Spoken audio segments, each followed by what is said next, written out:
Good evening. I'm Jeff Bennett. And I'm Amna Nawaz. On the NewsHour tonight, the latest jobs numbers show the economy growing at the slowest pace since the pandemic, and certain groups are taking the hardest hits. It's a phrase that we've heard since I can remember, last hired, first fired, and it's a phrase known too well by Black and brown people. New video emerges of the fatal shooting by an ICE agent in Minneapolis, while fear and tensions ripple through the community. And the Iranian government threatens a further crackdown on growing protests, despite President Trump's threat to intervene.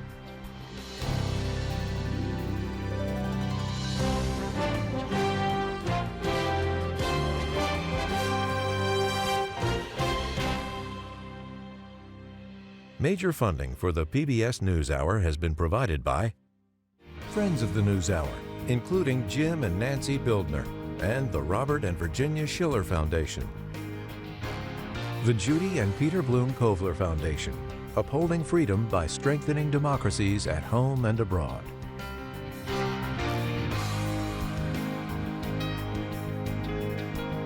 And with the ongoing support of these individuals and institutions.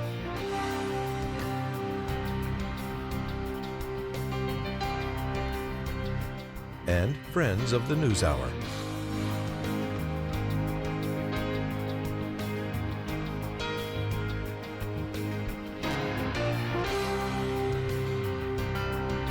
This program was made possible by the contributions to your PBS station from viewers like you. Thank you.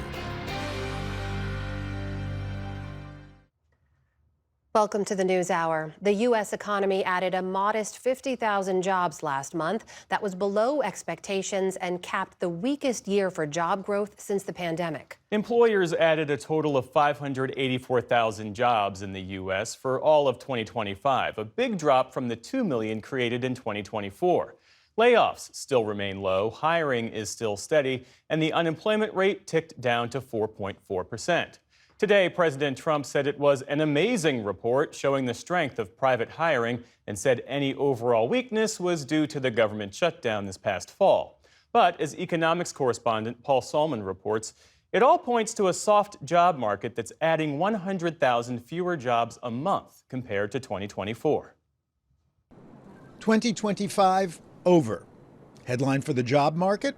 Job market's weak. The job market's not creating very many jobs at all. Economist Mark Zandi. He says if you look back to the start of President Trump's tariff regime, what the president called Liberation Day, the economy has not been able to create any jobs. And the job growth we are getting very narrowly concentrated in the healthcare sector, a bit in leisure hospitality, but outside of that, we're seeing job loss and no job creation. In fact, just about all the new jobs created last month were in healthcare, social assistance, and leisure and hospitality. No change or losses pretty much everywhere else. Also in today's report, downward revisions to the jobs created in previous months. In total, they subtracted another close to 70,000 jobs from payrolls.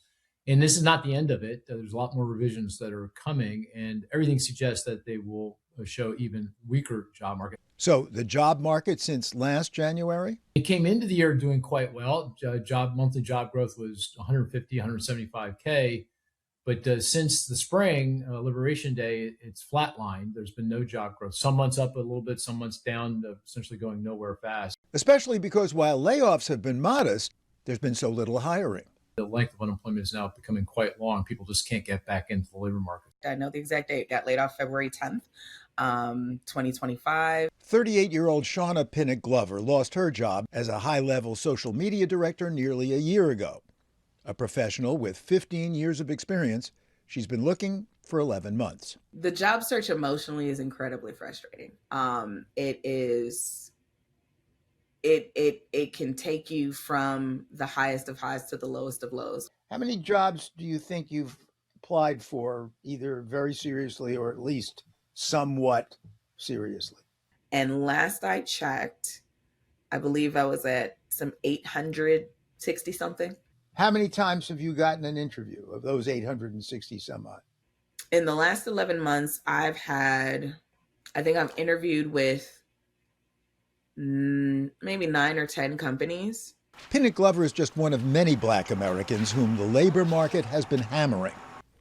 The black unemployment rate is 7.5%, well above its record low in 2023, and nearly double the white unemployment rate. It can't be explained by a lack of education or a lack of willingness. Andre Perry studies race and economics at the Brookings Institution. It's a phrase that we've heard since I can remember, last hired, first fired, and it's a phrase known too well by black and brown people, that black workers are disproportionately impacted by economic downturns. And what about the Trump administration's anti-DEI campaign? Have you felt the effects in the job market of the anti-DEI backlash, do you think? Yes. And that is what a lot of us are feeling, it almost demoralizing aspect of all of this, because we know that we are qualified. Another cohort feeling the current crunch, the young. So I've been actively applying for a little over a year now. A process that started long before 22-year-old Angel Escobedo graduated college last month with degrees in finance and management. How many jobs have you applied to in, last 6-7 months? And how many interviews have you got? So I've applied, I want to say, to a little over 100 positions over the past 6-7 months, and I've gotten probably less than 10 interviews. So what are your friends doing if they can't get a job? And a lot of people are turning back to applying for the master's degree to actually get more experience on the resume so they can then go find a job. And hide out from the job market. Exactly, yes. The unemployment rate for Escobedo and his peers, Americans younger than 25, 10.4%, more than double the overall rate, and up from 6.6% in 2023.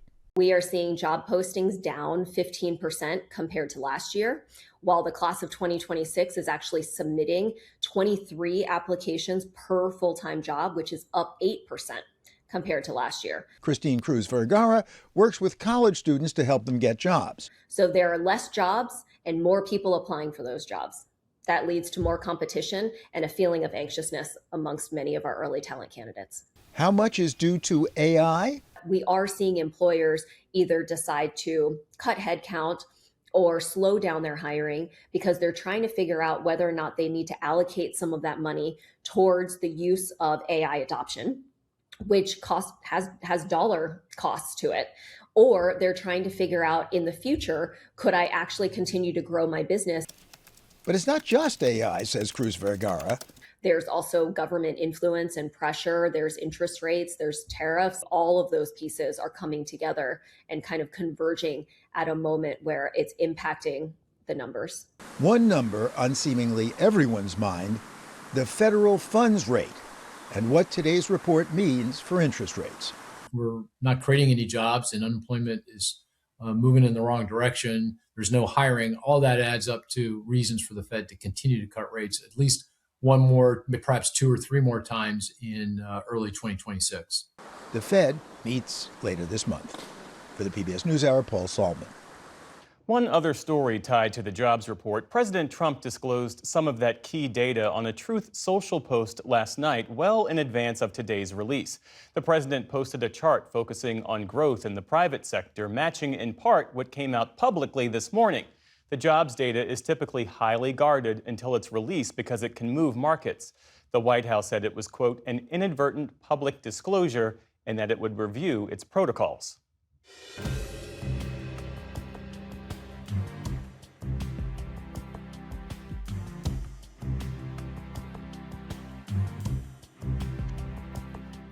Across the nation, tensions continue to rise over President Trump's immigration crackdown. Yesterday, federal agents shot and wounded 2 people in Portland, Oregon during a traffic stop. It came just one day after the fatal shooting of a woman in Minneapolis stoked outrage and anger.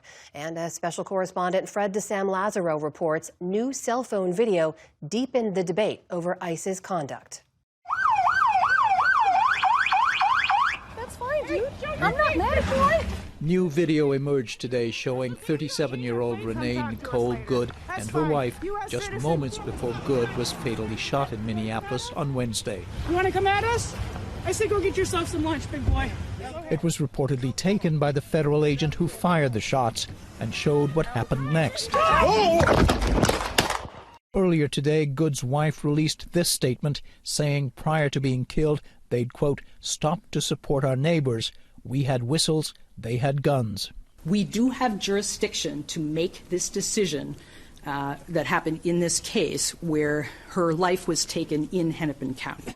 Meanwhile, Hennepin County Attorney Mary Moriarty said Minnesota would be conducting its own investigation into the shooting and called on members of the public to send any evidence directly to her office.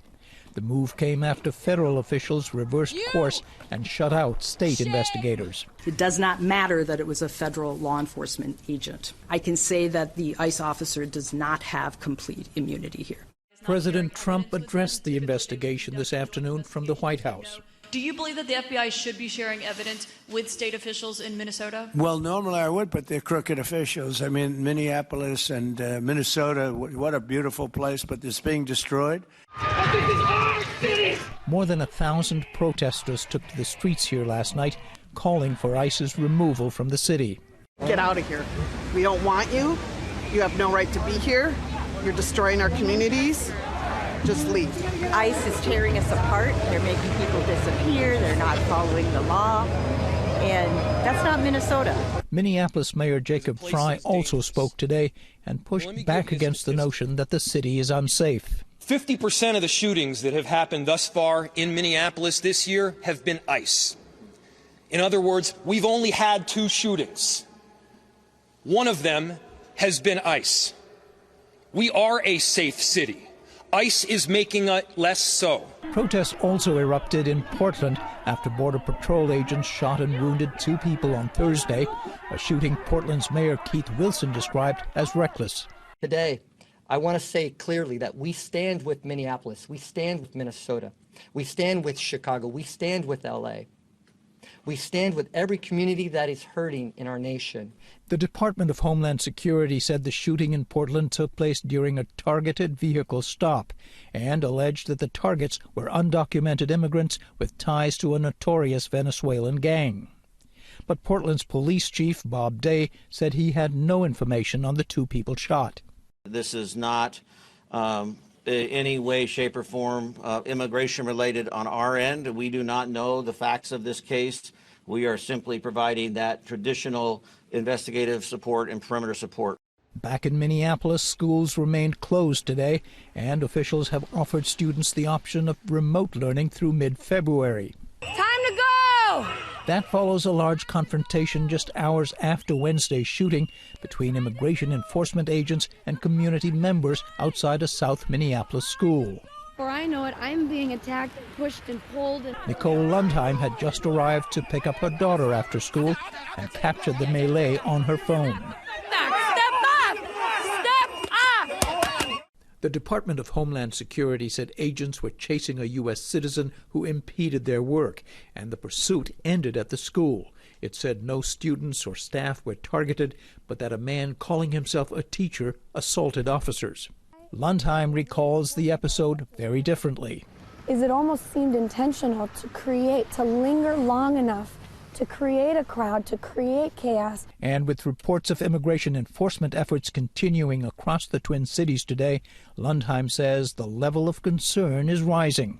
So students who are immigrants, students who aren't immigrants, students who have legal standing to be here, but maybe are black or brown, they are afraid because they could become in the crosshairs because their best friend, their aunt, their uncle, family members, the fear is visceral. Fear that may only rise in coming days as federal officials say they'll re-examine the cases of more than 5,000 refugees living in the state, just the latest move in a widening immigration crackdown here. For the PBS NewsHour, I'm Fred DeSam-Lazaro in Minneapolis. We start the day's other headlines in the Caribbean and the latest action by U.S. forces against a sanctioned oil tanker. Southern Command posted unclassified footage today of U.S. troops dropping from a helicopter onto the vessel called the Olena. In their post, officials said, quote, "There is no safe haven for criminals." U.S. government records show that the ship was sanctioned for moving Russian oil under its prior name, Minerva M. The vessel is the fifth tanker seized or apprehended by U.S. forces as the Trump administration intensifies its efforts to control shipments to and from Venezuela. Ukrainian President Volodymyr Zelensky says that Russia's use of a new hypersonic missile overnight was meant to send a message to other European nations. Fragments of the Oreshnik missile were found in the western city of Lviv near the Polish border. It's only the second time that Russia has used such a weapon against Ukraine. And it comes as Ukraine and its allies reported progress this week on security guarantees. Moscow says it was retaliation for an attempted strike on one of President Vladimir Putin's residences last month, which Ukraine has called a lie. In his evening address, Zelensky said that European cities could be next. There was another Oreshnik attack, this time against the Lviv region. This was again demonstratively close to the borders of the European Union, and this, from the point of view of the use of medium-range ballistics, is the same challenge for Warsaw, Bucharest, Budapest, and many other capitals. The use of the Oreshnik missile was part of a broader Russian barrage overnight, which included an attack on Kyiv that left at least 4 people dead and 25 others injured. Thousands of apartment buildings were left without heat, even as temperatures plunged well below freezing.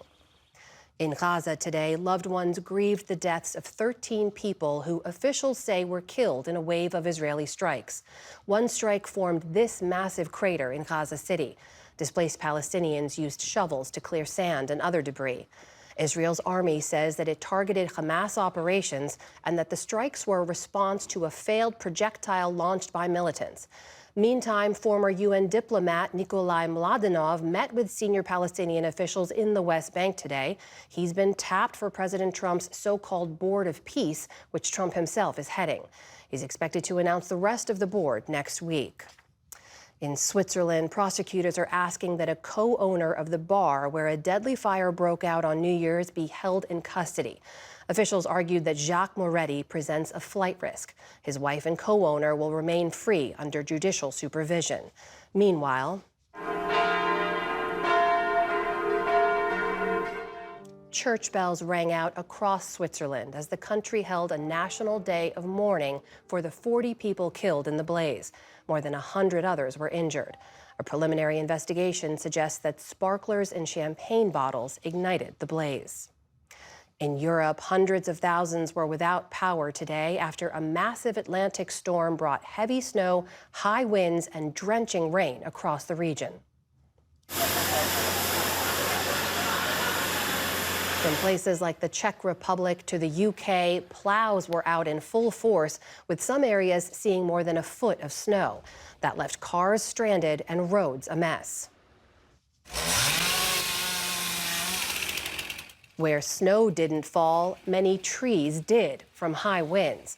In areas along the English Channel, residents and work crews were cleaning up the debris today. Meantime, in parts of the Balkans, entire communities remain underwater from days of heavy rains. At least one person has died and many more have been rescued from the flooding.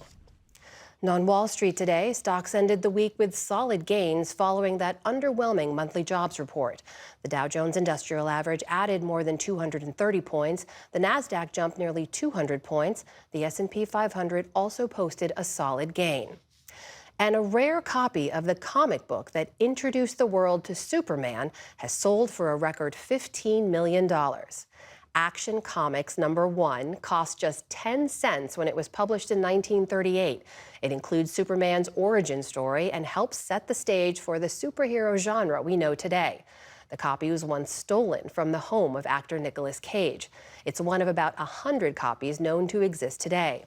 The company that negotiated the private sale says the book's owner and buyer wish to remain anonymous. Put another way, they don't want to reveal their secret identities. Still to come on the NewsHour. Oil executives meet with President Trump about rebuilding Venezuela's oil industry. Journalist Jacob Soboroff chronicles the devastating Los Angeles fires 1 year later. And David Brooks and Jonathan Capehart weigh in on the week's political headlines. This is the PBS NewsHour from the David M. Rubenstein studio at WETA in Washington, headquarters of PBS News. Protests across Iran today continued to grow despite a nationwide blackout implemented overnight, with sources telling the NewsHour it is the largest ever cutoff in Iran's history. What started as street marches against crippling inflation in the autocratic state have quickly grown to become one of Iran's largest protest movements in years, as calls for Supreme Leader Ayatollah Khamenei's ouster mount. Stephanie Tsai begins our coverage. In Iran, defiance reignited. Hundreds of thousands marched across the nation, tearing up flags of the Islamic Republic and chanting, "Death to the dictator, Ayatollah Khamenei." This bloodied protester yells, "I am not scared. I have been dead for 47 years." That was when Iran's Shah, Reza Pahlavi, was deposed in the Islamic Revolution, and Ruhollah Khomeini took power.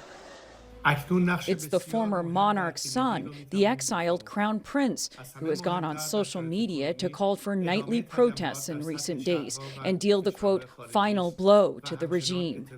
Some Iranians are nostalgic for the past, hanging the pre-revolutionary flag on statues of the ruling clerics and waving it in the streets.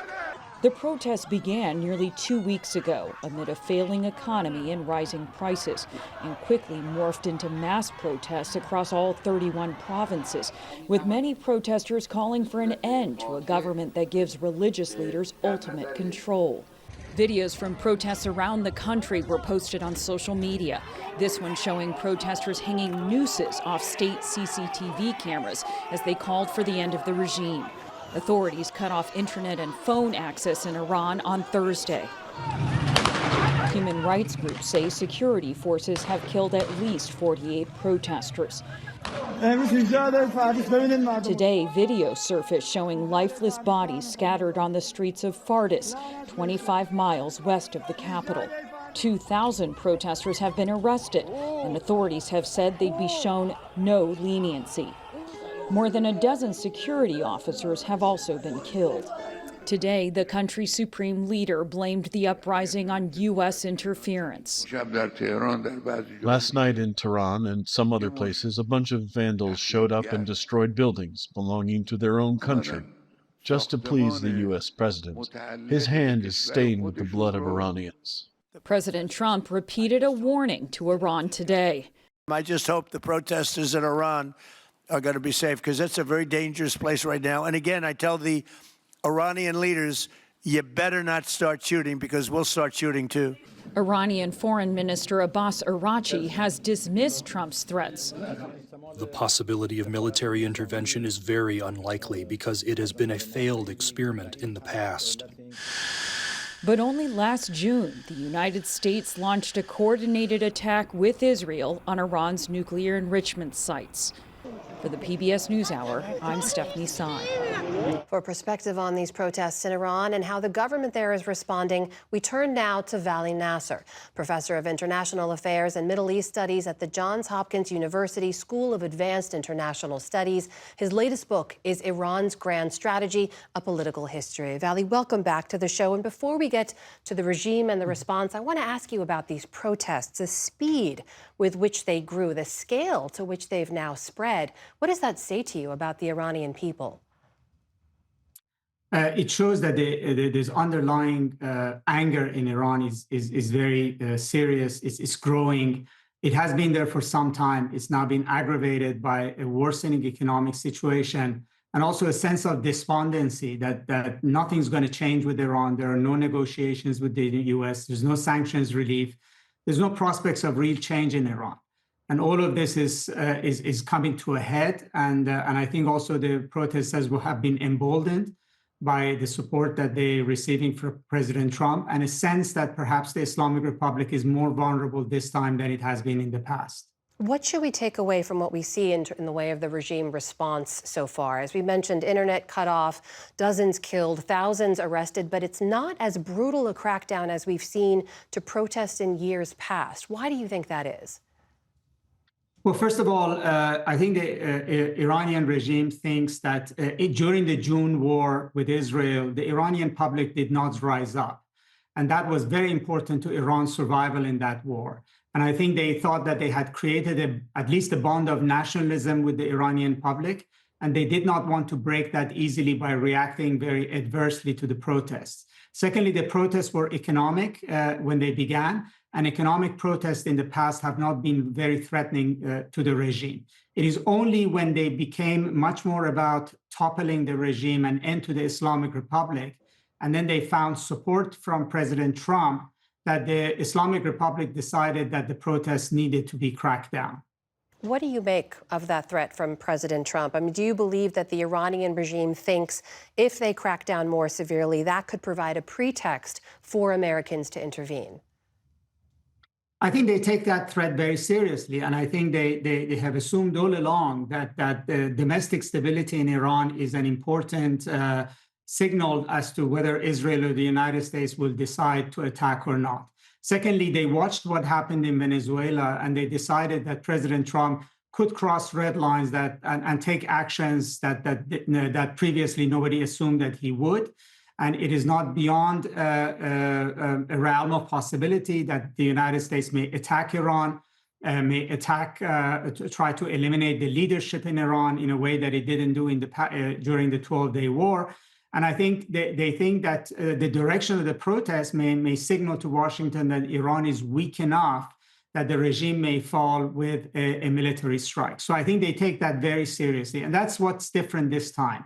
In other words, domestic protests are not in of themselves threatening.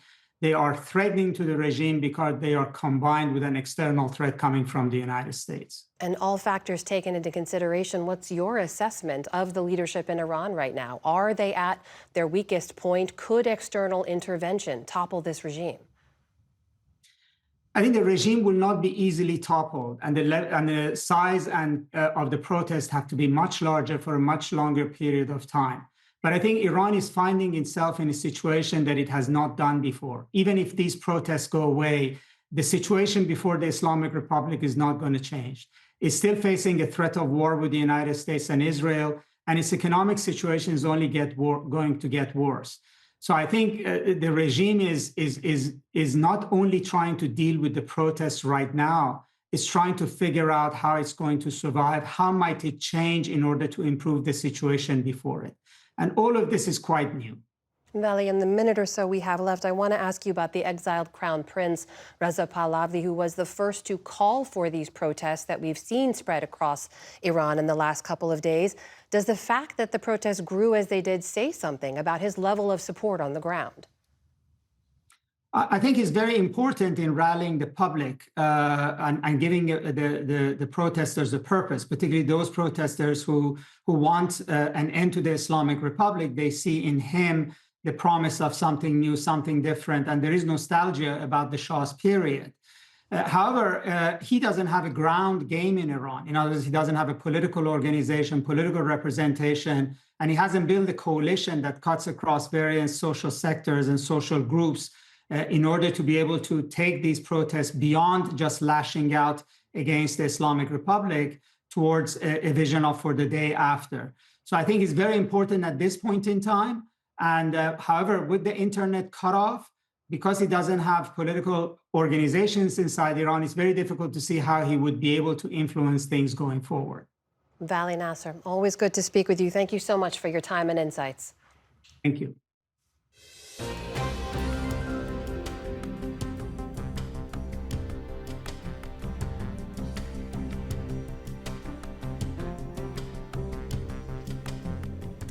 Today, just hours after the U.S. military boarded another Venezuelan oil tanker in the Caribbean Sea, President Trump hosted a group of top oil executives at the White House and outlined his plan for American companies to exploit Venezuelan resources.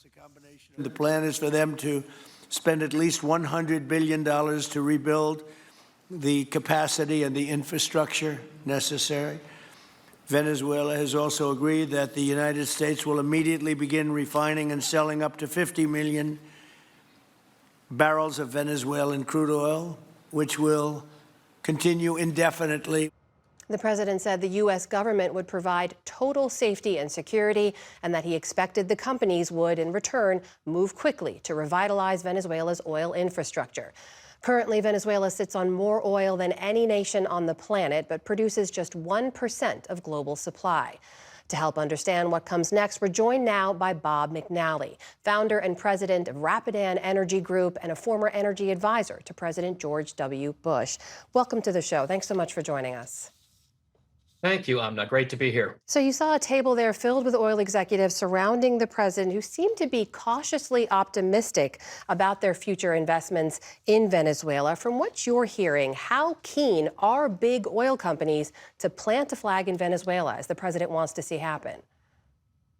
Well, you use the word cautious, and I think that's what oil company executives have been trying to get across to the administration in private conversations. And then today, even on camera, particularly Darren Woods from Exxon did a really good job of that. But I think there's been progress in closing this expectations gap between the White House, the president who wants capital to flow and oil production to grow fast now, and oil executives who say it's going to be a long and winding road. So I think, though, they're hearing each other. They're taking on board what each other is saying. And I think the expectations gap is closing steadily. That security guarantee that the president seemed to promise there for oil executives, is that something you think they need to be able to make investments and go into work in Venezuela? And is that a guarantee that the U.S. can make good on? They absolutely need security. I've never seen companies more obsessed with security than oil companies, really. And they will not even send technical teams to look around unless they know they can keep their people safe. I don't think the federal government can provide that. The president, I think I heard him say there might be contractors. The oil companies themselves are used to taking care of their own security. They operate in very difficult places, more difficult places than Venezuela. So I don't think they're going to expect or rely the U.S. government to provide security. They'll do it themselves with their contractors, local partners, and their own security staff. Just to pull back a bit from the details of the logistics here and plans ahead, for context, we now have the president saying he expects U.S. involvement in Venezuela to extend for many years. You saw the Energy Secretary, Chris Wright, saying the U.S. will control Venezuelan oil sales indefinitely. Is all of this legal? Is there any precedent for what we're seeing here? I'm not aware of a precedent for what we're seeing here. Legal, the president asserting that it is. If Venezuela, if the government, the post-Maduro but still Chavismo government is okay with working with the president, I suppose it's legal over there. They can pretty much do what they want. But I think we're thinking about three buckets of oil here. There's what to do with the 30 million barrels or so that's been produced and is stored. And it seems the Venezuelan government and the United States legally, as far as they both are concerned, are going to sell that to the market. So that's already been produced. But then there's the next couple of years during the Trump administration. Can they get production back up? If the Venezuelan government is on board with changing its laws and regulations and the commercial terms, you will see more investment go in there. It'll be legal, and you'll see production go up by a little bit. But then finally, there's the big oil, and that's years down the road, well after the Trump administration, and only after tens of billions of dollars have been spent. The Trump administration has very little control over that. What about the potential impact here? If production is able to be ramped up, we know the president has repeatedly talked about wanting to bring oil prices down to $50 a barrel. They're already, I think, at $59 a barrel, a 4-year low. Would ramping up production in Venezuela eventually bring down the cost? Could it mean lower prices for American and global consumers? You know, the Venezuelan oil will only really come on in large size and have a big price impact after 2030. But barring a problem with Iran, as your recent segment discussed, barring a geopolitical risk, the president's lucky. Oil prices have been trending down. And it's possible that you'll have, at the same time later this year, lower oil prices still, lower gasoline prices, and Venezuela increasing its production a little bit, sending more oil to the United States. The Venezuelan oil won't cause the oil price to go down, but the coincidence of it will give the president some bragging rights, and I'm sure he'll take advantage of it. Bob McNally of the Rapidan Energy Group joining us tonight. Bob, thank you so much for your time. Good to speak with you. Thank you.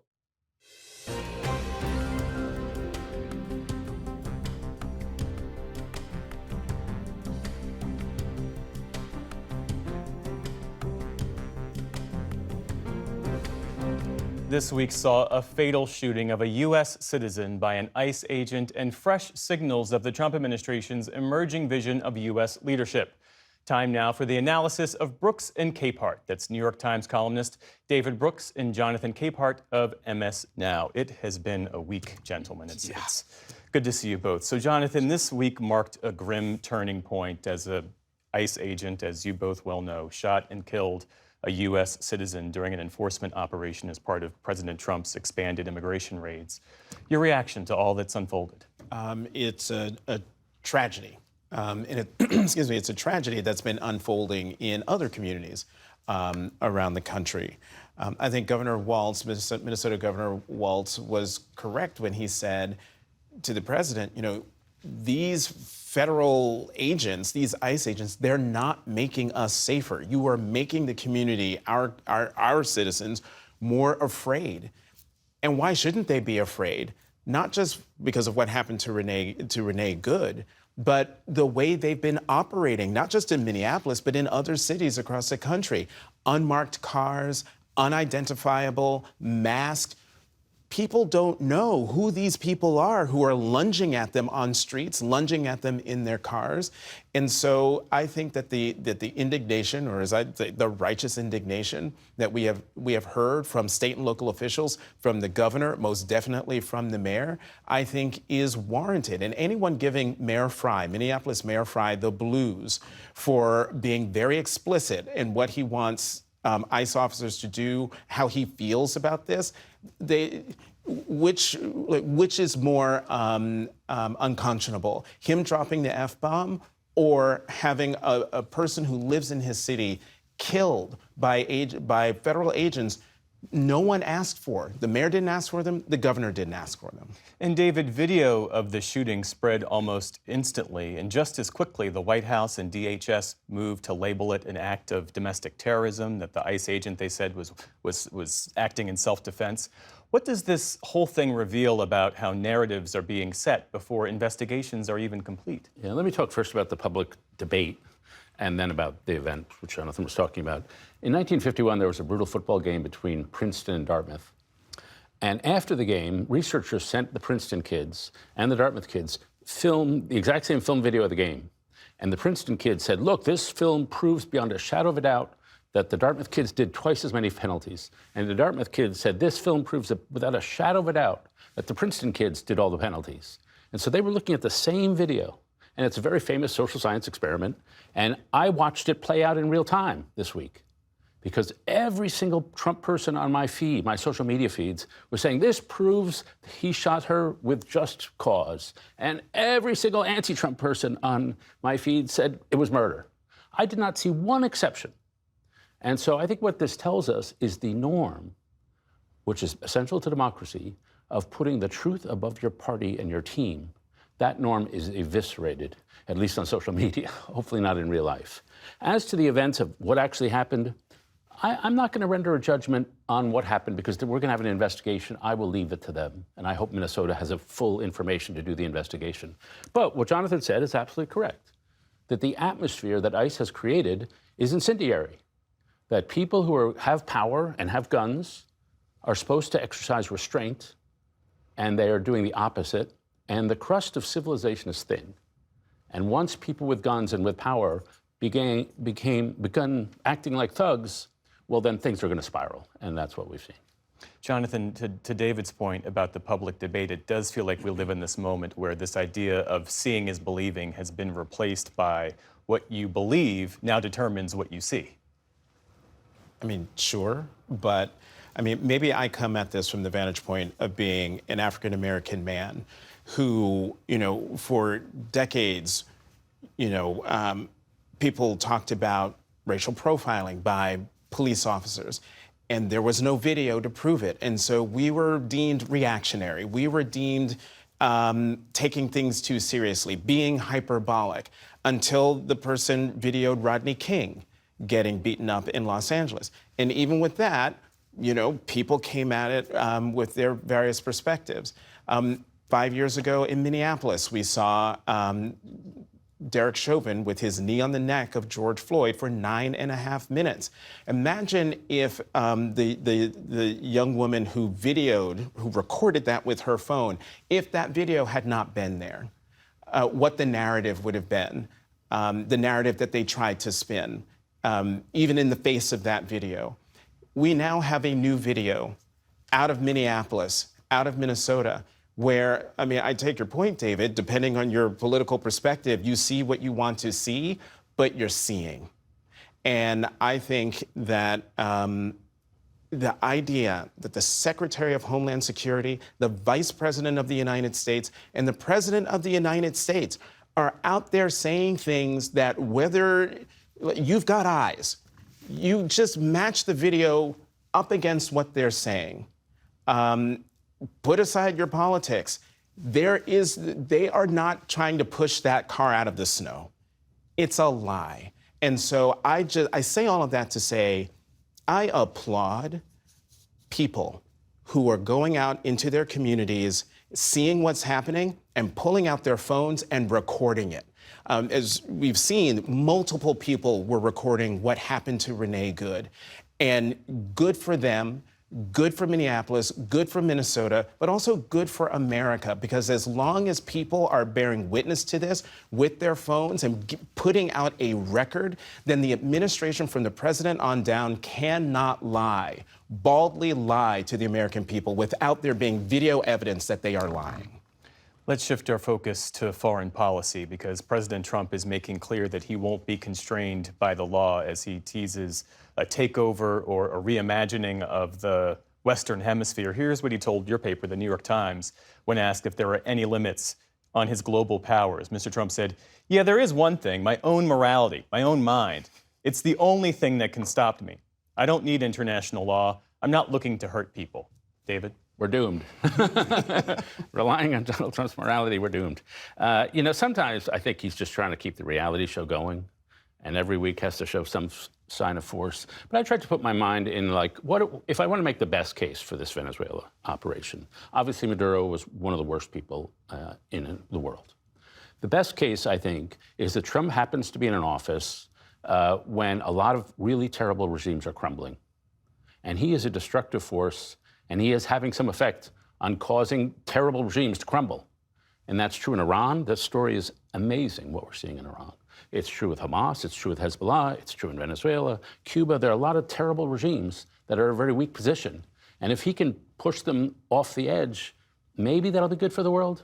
The problem with this approach is what Stephen Miller now famously said to Jake Tapper on Monday, which is, we don't believe in international law, we believe in power, we believe in force. Strong wins, might makes right, deal with it. The problem with that, it's like the ICE thing, frankly. When there's restraint, when there's rules, when there's order, it does cause people to be less violent. Between 1990 and 2014, in the world, there were less than an average of 15,000 war deaths per year, 15,000. Since 2014, there have been over 100,000 war deaths per year around the world. That is what you get when you erode the post-war international order. You allow savagery to reign, and what he's doing with the Stephen Miller might makes right, that's what you get. How do you see it, Jonathan? If the administration is reviving this 19th century great power view of the world and abandoning the post-World War II order the U.S. helped build, what's the result? Chaos? I mean, I look at what he did in Venezuela and ask, to what end? If it's regime change, is it really regime change if the only thing you've done is remove the leader and leave the regime in place? And so when you think about it that way, I now wonder, okay, how much will the American people be asked to do in Venezuela to hold that country together so that President Trump can go and get the oil? How should the American people judge whether this approach is making the country safer or simply more feared?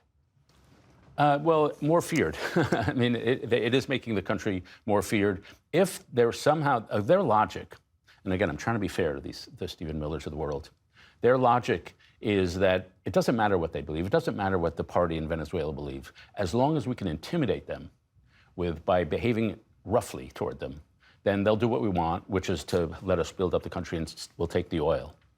The amorality of that, people, my friends on the left, they used to say, you know, you have to see through what George W. Bush is doing. He's waging war for oil. Now you don't have to guess. Donald Trump just says it. And so that's a world of amorality. David Brooks, Jonathan Capehart, thank you both as always for your insights. Thanks, Jack.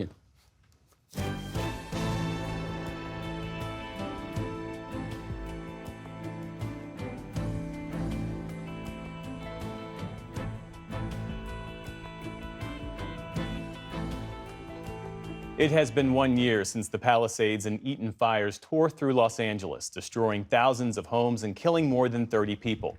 In his new book, journalist Jacob Soboroff offers a deeply reported account of the catastrophe, told through the voices of firefighters, political leaders, residents, and others, with a reflection on the lessons learned. The book is called Firestorm: The Great Los Angeles Fires and America's New Age of Disaster.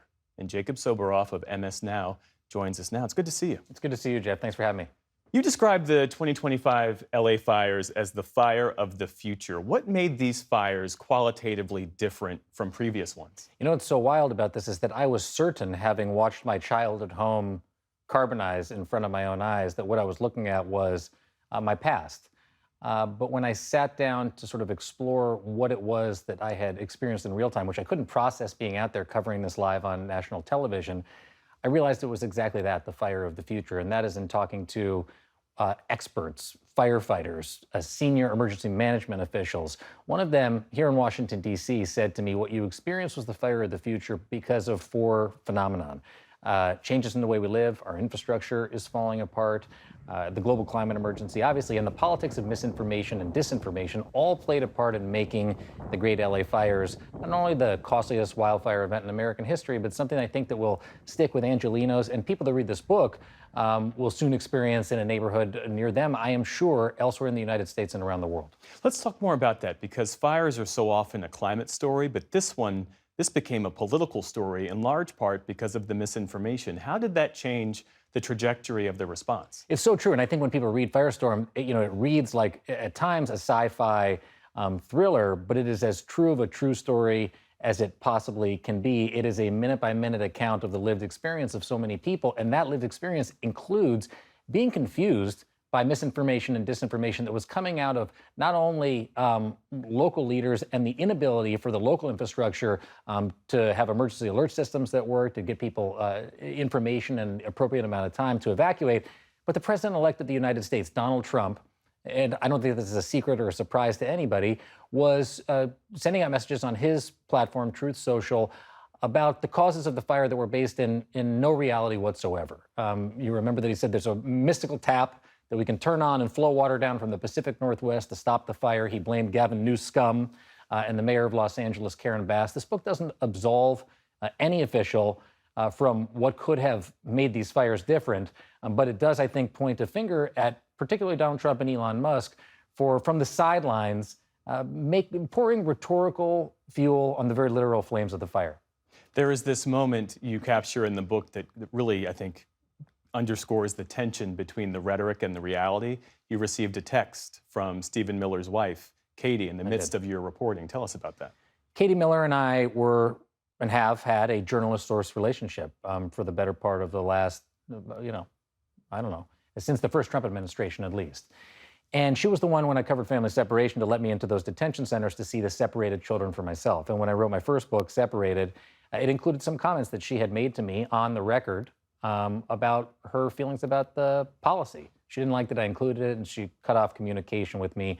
We hadn't talked since. And as I stood there getting ready to deliver a special report to Lester Holt on NBC News, my phone rang, I looked down, and I picked it up. It was Katie Miller.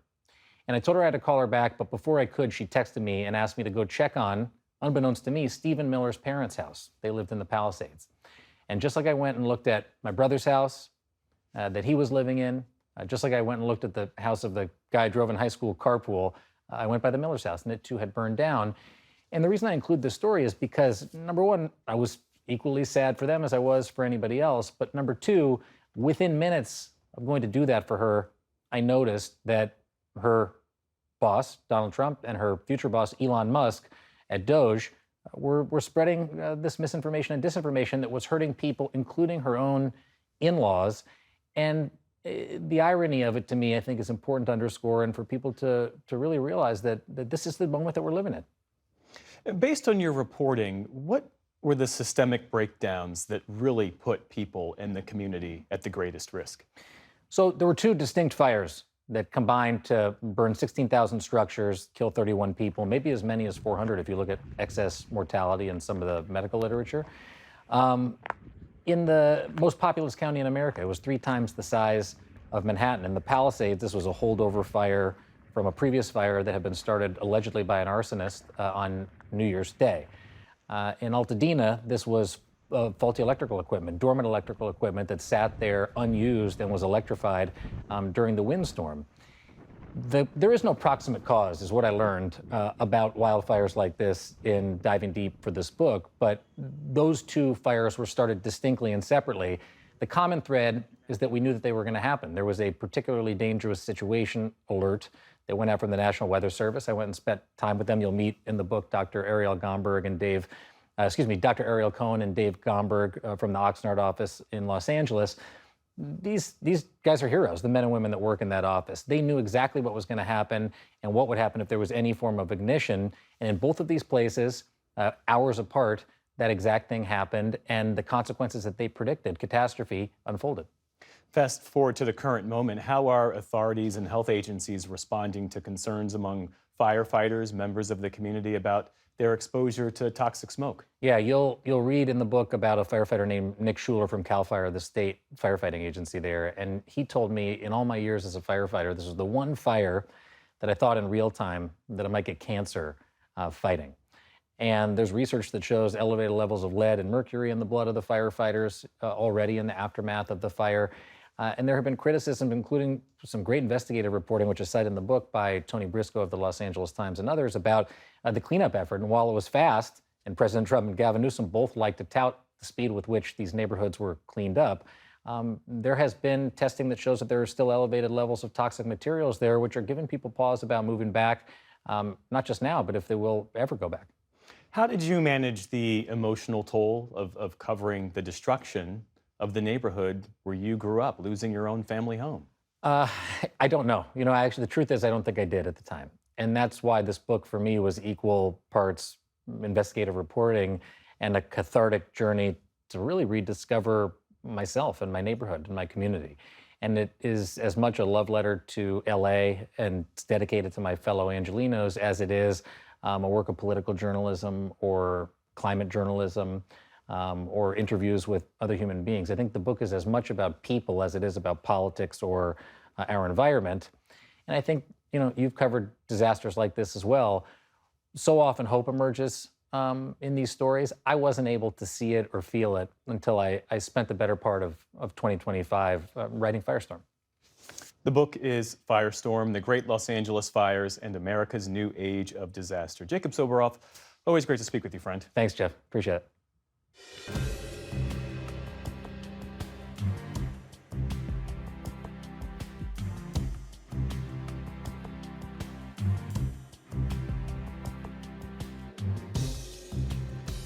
Before we go tonight, we want to note a change for us here at PBS News. Due to federal budget cuts, we've had to make the difficult decision to rework our staffing and programming. And this Sunday, our PBS News Weekend team will sign off the air.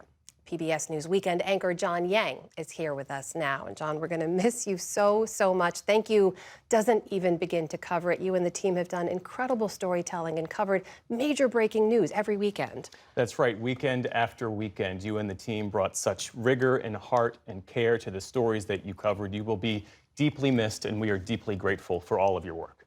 Jeff, thank you very much. And Jeff, you know what this is like. You sat in the chair I occupy now, the founding anchor of this program.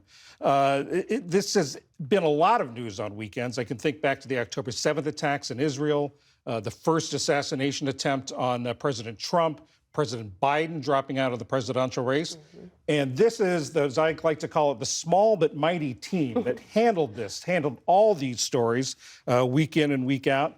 We're proud of the creativity, the dedication they brought to each and every segment, week in and week out. I'll be leaving PBS News at the end of the month as I step back from full-time work, but I'm delighted to say that many members of this team will be sticking around. They'll be producing some exciting new programming that you'll be seeing in the coming days and coming weeks, and so we thank them and look forward to that. Huge thank you to you and the team, John. It's a remarkable crew. Well, that is the NewsHour for tonight. I'm Jeff Bennett. And I'm Amna Nawaz. On behalf of the entire NewsHour team, thank you for joining us and have a great weekend. Major funding for the PBS NewsHour has been provided by the ongoing support of these individuals and institutions, and friends of the NewsHour, including Kathy and Paul Anderson, and Camilla and George Smith. The Walton Family Foundation, working for solutions to protect water during climate change so people and nature can thrive together. The William and Flora Hewlett Foundation, for more than 50 years advancing ideas and supporting institutions to promote a better world at hewlett.org.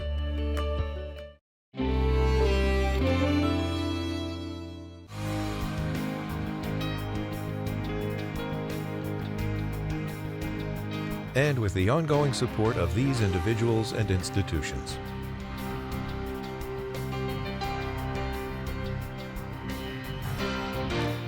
And friends of the NewsHour.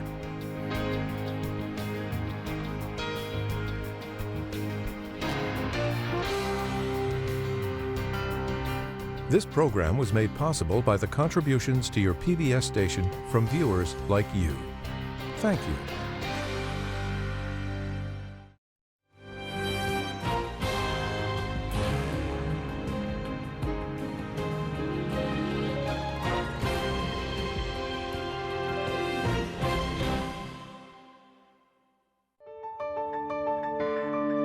You're watching PBS.